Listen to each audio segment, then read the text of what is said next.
aí, meu povo, tudo bem com vocês? Como é que vocês estão nessa quinta-feira? Eu costumo dizer que já está chegando ali a sexta, já está chegando o final de semana, aquele momento da gente descansar, ver uma série, um filme, comer umas besteirinhas, né? Faz parte aí. Mas enquanto não chega, né, a gente está aqui para aprender conteúdos novos, aprender mais coisas, muito conhecimento aí vai rolar.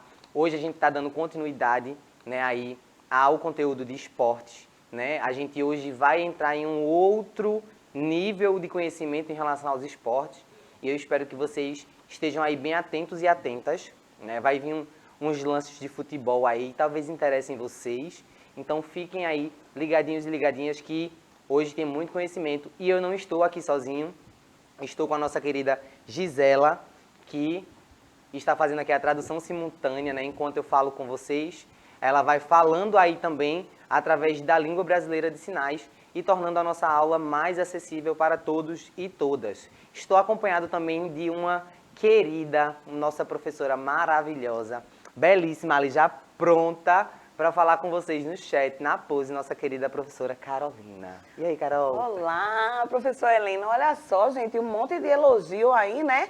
Pra amiga, mas já tudo certo. E vocês estão bem, gente? Vamos lá, a gente pode interagir aqui na aula do professor Helena, tá certo? Qualquer dúvida, falem comigo. Estou aqui a posto já para ajudá-los, tá bom? Vamos lá, professor. E hoje ela tá ali tranquila, porque eu não vou fazer ela correr igual a semana passada. Hoje é light, hoje ela vai ficar ali sentadinha, né? Só interagindo com vocês e comigo e todo mundo junto e misturado. Tá? Vamos falar aí sobre fundamentos de organização. Então, como é que a gente organiza o esporte? Como é que esse esporte acontece? Né? A gente vê tudo bonitinho lá na TV, acontecendo, mas o que é que acontece por trás? Né? O que é que precisa para que isso... quase não sai agora a palavra. Eita. Eu ia falar flua. Eu acho que flua existe, né? Sim. Pronto, para que tudo flua naturalmente. É isso, eu travei aqui porque eu digo, vai que eu fale uma palavra que não existe, minha gente. Que a gente tem o nosso próprio vocabulário às vezes, né? Mas é isso. Se você perdeu a aula da semana passada, não viu a professora Carol aqui correndo, fazendo a nossa atividade, tem um QR Code aí na tela, a aula do dia 10, então vocês podem acessar lá e ver a atividade que a gente fez. Nessa aula também tem link de outras aulas, de outras atividades que a gente fez anteriormente. Então vocês podem aí acessar todas essas aulas e conferir para poder não ficar perdido e perdida também aí, né? Sem saber o que está acontecendo, por que já está nesse assunto. Então volta lá para poder entender tudo direitinho, certo? Temos também aí o nosso aplicativo do Educa Recife. Billy vai fazer uma mágica agora aqui, ó. Pum! Jogando na tela para vocês o nosso QR Code, os QR Codes, né? Que vocês podem aí, tanto o celular que tem o sistema iOS como o sistema Android, vocês podem apontar a câmera aí para a TV, fazer esse download e no aplicativo vocês conseguem assistir as aulas lá no repositório, conseguem assistir a aula ao vivo e ainda interagir com a gente. É muito importante que vocês nos deem esse feedback, contem como é que o conteúdo está chegando aí para vocês. Então, baixa e se comunica com a gente. E também temos outra forma de se comunicar. Se você está agora aí assistindo pela TV, ainda não conseguiu baixar o aplicativo, pode ir lá no YouTube e comentar o que é que você achou da aula, suas considerações. Tem aí um link que vai jogar você direto para o canal do YouTube. E lá você pode acessar aí as playlists. Então tem lá a playlist do 8º ano, com as aulas desse ano, as aulas do ano passado também. Então, todos os componentes curriculares estão lá para vocês acessarem de forma mais fácil, né? Se tiver pelo celular, tem aí a barrinha de pesquisa, coloca lá, vocês vão achar facilmente o nosso canal e assistir nossas aulas. E agora vamos ao que interessa, ao conteúdo que vocês estão esperando aí para aprender hoje. A gente vai falar sobre os fundamentos de organização e para a gente falar dessa organização, a gente começa falando sobre a governança, né? Sobre a parte que governa o esporte. Então, a gente tem o nosso governo, né, que governa o nosso país, ou pelo menos deveria governar.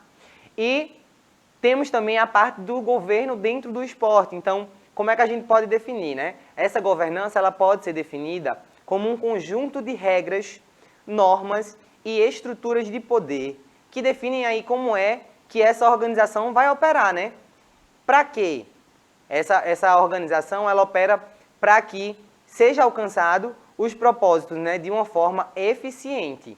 E aí essa eficiência, ela precisa ser eficiente e efetiva, né? Porque aí precisa que isso aconteça tanto para agora, então eu preciso fazer algo que seja eficiente para o que eu quero agora, para o meu objetivo, e também para que eu possa me organizar e planeje algo que seja eficiente, eficaz, tem vários nomes aí que a gente usa, né? Para o futuro. Então, como é que eu organizo isso? Como é que eu organizo minhas equipes, meus clubes, meus campeonatos, para que isso ocorra bem lá no futuro também? Então, ó, falando aí, segundo alguns especialistas, né, a administração do esporte deve buscar 3 objetivos principais. Então, ó, o primeiro aí, nós temos alcançar objetivos organizacionais, né? Como é que a gente fala desses objetivos em relação à organização? Eu vou dar um exemplo da sua casa, né? Aí, para você, nesse momento, está nos assistindo. Para vocês conseguirem compreender o conteúdo que a gente está trabalhando, né, em todas as nossas aulas aqui, tanto de educação física como dos outros componentes, você precisa se organizar. Então, você precisa ter ali, não, eu vou acordar tal hora, vou comer, ou eu vou comer depois no intervalo de uma aula e outra. Você tem que criar essa sua organização para você alcançar esses objetivos do que você organizou. Então, você organiza para alcançar os seus objetivos. O segundo, dentro aí dessa governança do esporte, é gerenciar os recursos humanos. Tá, professor, mas o que são recursos humanos?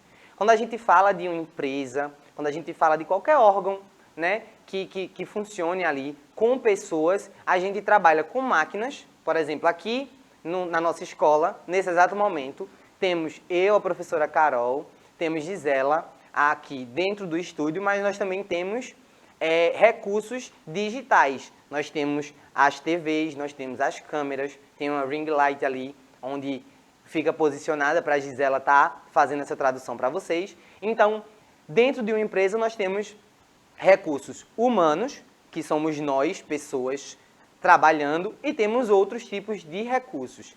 E aí, quando a gente fala de governo, a gente precisa gerenciar bem esses recursos humanos, porque se a gente não consegue gerenciar as pessoas que trabalham, esse lugar provavelmente não vai funcionar tão bem, né? As pessoas precisam ser bem gerenciadas para que qualquer coisa funcione, seja no esporte ou fora dele, certo? O terceiro ponto é administrar o capital e os ativos. E aí a gente já está falando, ó, de dinheiro, os dinheiros rolando ali. Então tem que administrar bem, né, esse capital, o capital que entra, o capital que sai. A gente fala de dinheiro, vocês estavam em aula de matemática, né? Então vocês já estão aí ligadinhos na questão de finanças. Então a gente está falando aí de um outro tipo de administração, que é gerido também por pessoas, mas que envolve aí a entrada e saída de dinheiros. O dinheiro está tão difícil ultimamente, né? A gente vai no mercado, o dinheiro vai todo embora. Mas é sobre isso. Vamos seguindo. Então, ó, falando aí da governança, um bom administrador esportivo deve levar em consideração as instalações esportivas, as condições de trabalho da equipe, o equipamento e os resultados a serem obtidos de acordo com a estação. A estação que a gente fala não é a estação Joana Bezerra, Tancredo Neves, não, viu? É a estação climática, né? É o nosso tempo. Então, tudo isso precisa ser levado em consideração. Aí a gente pegando o primeiro ponto, por exemplo, as instalações esportivas. Tem aí uma quadra exemplificando.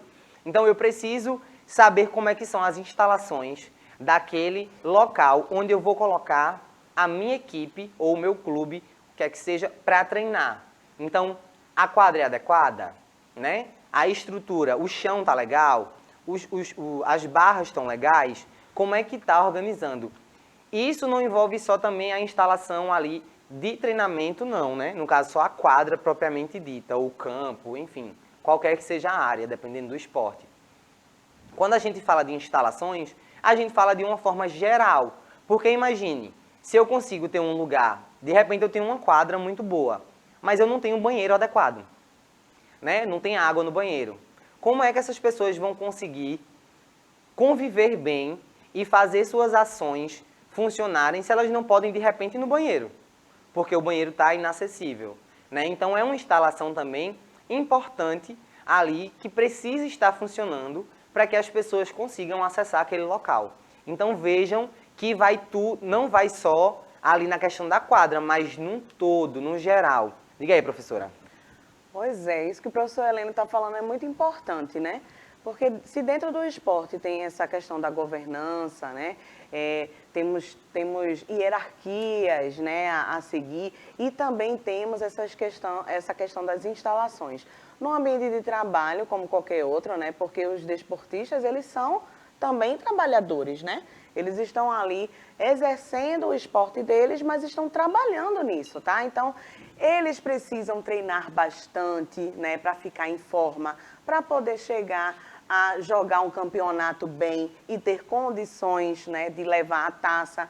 E para que isso tudo aconteça, é importante que tenham os equipamentos necessários para eles treinarem, né? Ou seja, essa questão aí do dia a dia, da estrutura diária de treino, é super importante para que o atleta consiga também chegar a esse dia da final do campeonato, por exemplo, com excelência. Não é isso, professor? Com certeza. A professora Carol pegou um ponto aí muitíssimo importante. Quando a gente fala de atleta, geralmente as pessoas acham que elas estão ali, não, é um atleta, ele está ali se divertindo. Ali é o ambiente de trabalho dele. Então, quando a gente fala de estrutura, quando eu digo para vocês que a governança, né, essa administração tem que funcionar, é porque o atleta ele também é um profissional. Do mesmo jeito que ser professor é uma profissão, ser intérprete de Libras é uma profissão, ser produtor é uma profissão, ser atleta também é uma profissão. Então as pessoas estão ali para trabalhar. Naquele momento que eles chegam para treinar, eles estão trabalhando. Então é preciso que tenha um ambiente seguro para o trabalho deles. Então é isso que eu estou dizendo. Se não tem um banheiro para utilizar, que é o básico, por exemplo, se não tem um banheiro decente, o atleta depois de um treinamento ele precisa tomar um banho, né? Porque ele vai estar lá suando e tudo mais. Então para ele ir embora para casa, para onde quer que seja, ele precisa tomar um banho. Se ele não tem, imagina o estresse que essa pessoa vai sair daquele local para se deslocar para outro, sujo, né? Porque a gente suou muito, então a gente está sujo. Imagine como é que acontece, ainda mais agora no período de pandemia, né? A gente precisa de água o tempo inteiro para lavar as mãos, né? Ali para fazer a nossa higiene básica em relação à pandemia e também água para diversas coisas, não só para tomar banho. Então, tudo isso está ligado aí à estrutura de como funciona. E aí também tem a relação dos equipamentos. Como é que a gente quer que uma equipe seja campeã? Como é que a gente quer que os atletas tenham um bom desempenho se eu ofereço um ambiente de treinamento onde a bola, né, a bola que eles estão treinando lá, é uma bola totalmente inadequada, né? Às vezes é uma bola meio murcha, ou uma bola que está os pedaços da bola saindo. Como é que a pessoa quer que esse atleta chegue numa competição onde tem uma bola maravilhosa e ele consiga trabalhar com aquela bola do mesmo jeito que ele trabalha com uma precária, né? Então, esses implementos, esses equipamentos também precisam estar aí bem seguros e precisam favorecer o treinamento daquele atleta para ele poder trabalhar. É a mesma coisa de eu chegar aqui e dar um computador qualquer ali para a Bia e Bia trabalharem. Se eu pegar um computador de repente que não tem um USB, a entrada USB não está pegando. Eu preciso da entrada USB para eu poder colocar o meu pinozinho que tem do passador e passar aqui. Então, se ali não está pegando, eu já vou atrapalhar o funcionamento de Bia e de Billy. Se não tem internet, então a internet é uma coisa, é um equipamento necessário para que essa escola funcione. Então, se não tem internet, por exemplo, já dificulta o trabalho, já tem que pensar em uma outra forma aí de fazer com que isso funcione. Então, esses equipamentos dentro do esporte também são muito importantes, porque a gente precisa fazer funcionar, né? E ali, as condições de trabalho que envolve tudo isso que a gente falou, né? Lembrando sempre essa questão de que eles são trabalhadores, os atletas são trabalhadores. Eles recebem para isso, minha gente. Vocês acham que Neymar tá aí com a conta dele cheia de dinheiro? Por quê? Porque ele está lá exercendo o trabalho dele e ele está ganhando muito bem, obrigado por isso. Inclusive, eu queria que um dia os professores ganhassem tão bem quanto o Neymar. Quem sabe, né? Quem sabe? Se fosse, imagina, professora. Já pensou que a gente, né, também trabalha bastante, né? Nós estudamos, né? Nós nos esforçamos aqui para passar conhecimento para tanta gente, né? Para vocês, nossos estudantes queridos. Então, eu acho que a gente poderia ser, né, mais bem visto, né, professor Heleno? Porque eu acho que a gente não está sendo muito bem visto, não, mas enfim. Vamos conscientizar vocês, né? Porque às vezes até os próprios estudantes, já ia dizer alunos, não vou dizer alunos, os próprios estudantes, a gente escuta muitas vezes uma desvalorização aí do professor, né? Como se a gente não fosse fundamental. Mas sem professor nada existiria, viu? Que as pessoas nem entrariam na faculdade, não existe médico, não existe advogado, que são profissões assim também tão valorizadas, né? Se não fosse professor, ninguém ia se formar na escola, ninguém ia entrar na faculdade. Verdade. Algo a se pensar, né, professor Heleno? Algo a se pensar. Algo a se pensar. Só uma coisinha aqui, Diga aí. dando bom dia aqui pro Raoni e o Ronald, né, que eu acho que é com relação ao Neymar, viu, que ele falou assim, e comprando NFT. Eu não sei o que é isso. Aí ele vai precisar nos ajudar, diga aí o que é. Ronald, ajuda a gente, Ronald. O que é NFT? Minha gente, eu vou falar com vocês de futebol e eu tenho certeza que vocês sabem mais de futebol do que eu.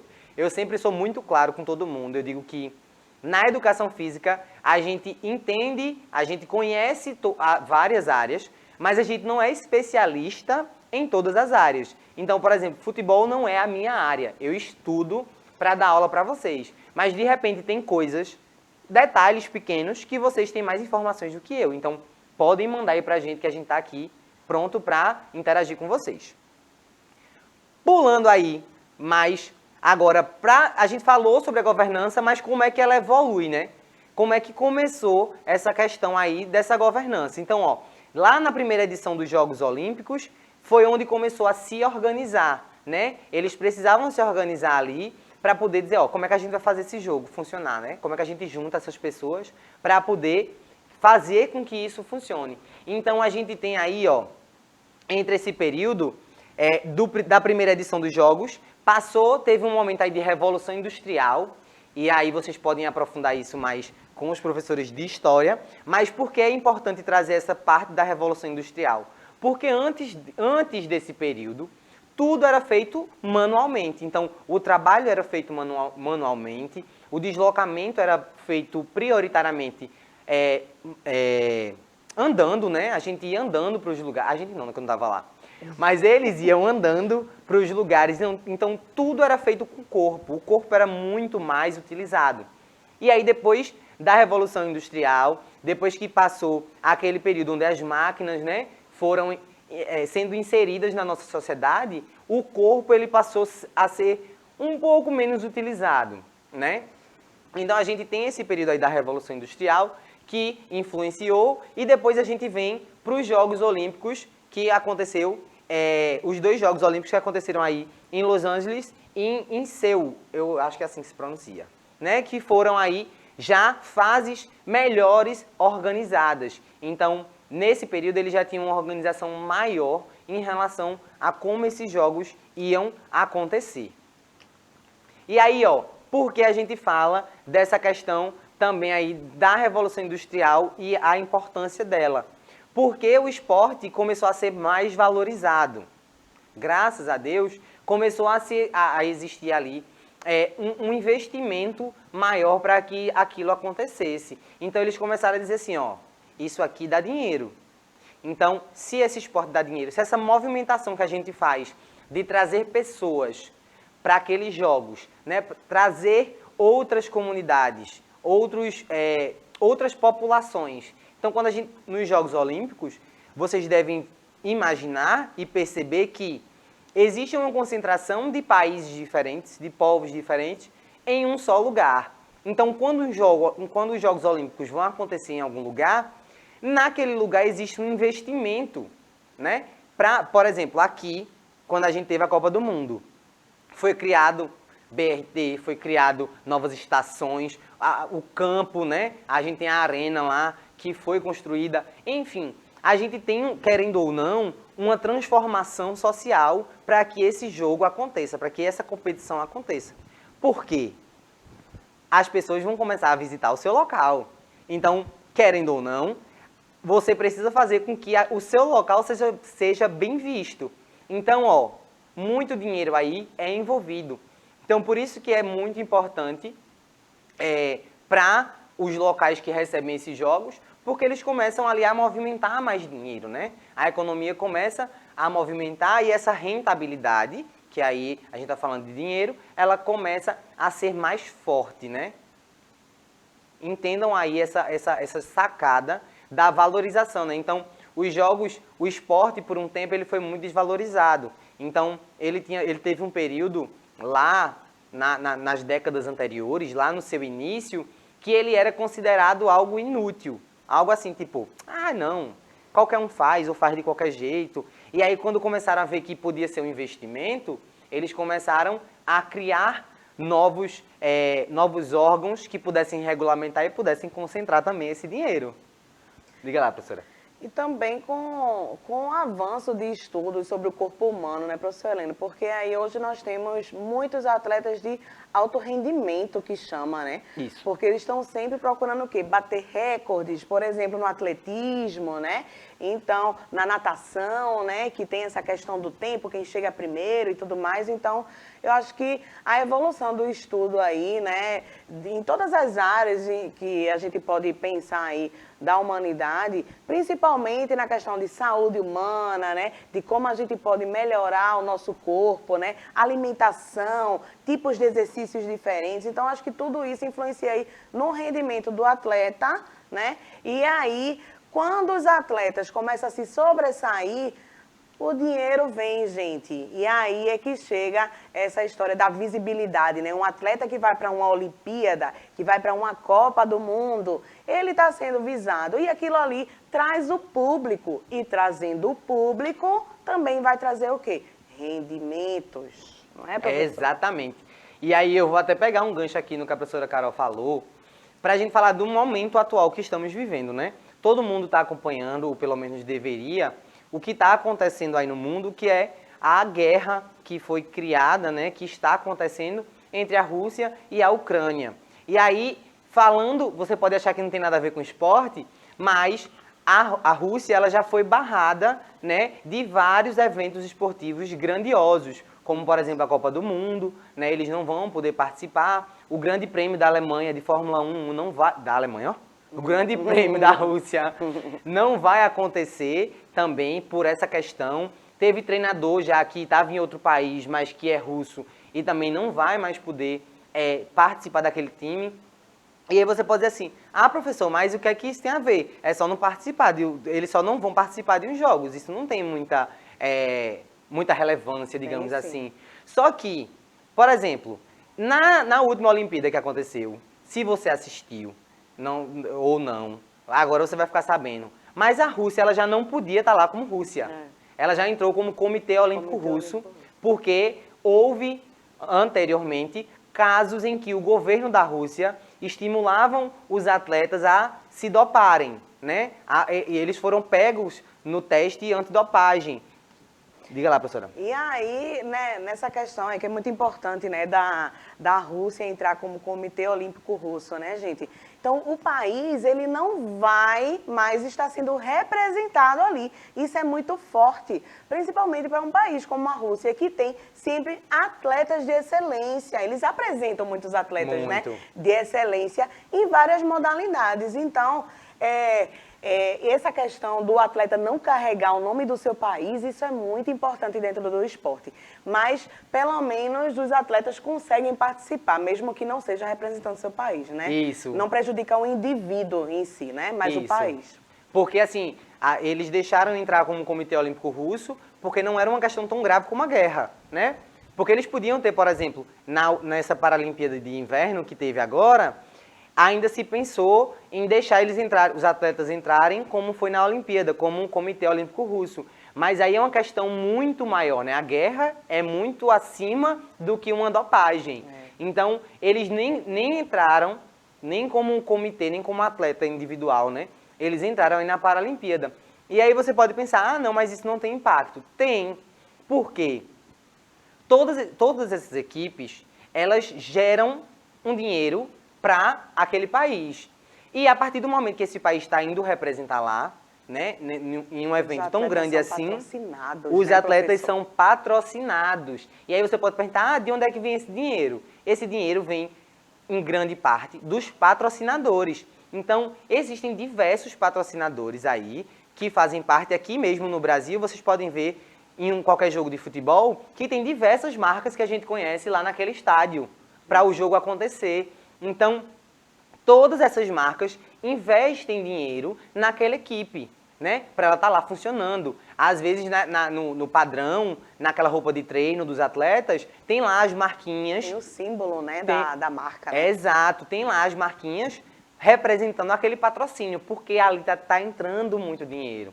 Então, você pode pensar que não tem nada a ver, ou que não, é só um ano que eles não vão participar. É um ano que deixa de entrar muitos investimentos financeiros naquele país, porque ele não vai estar sendo representado em um evento mundial. Vejam, não é um evento só que acontece ali, né? Mesmo que fosse só ali, como o Grande Prêmio da Rússia, né, de Fórmula 1, para acontecer no local, lá na arena onde a Fórmula 1 acontece, também existem vários patrocinadores ali, né? Enquanto a corrida acontece, em todo o percurso, existem lá as marcas de patrocinadores. E aquilo ali gera dinheiro, porque eu tenho certeza que quando você escuta uma propaganda ou você vê um símbolo, fica na sua cabeça. Claro que fica. É. Não é?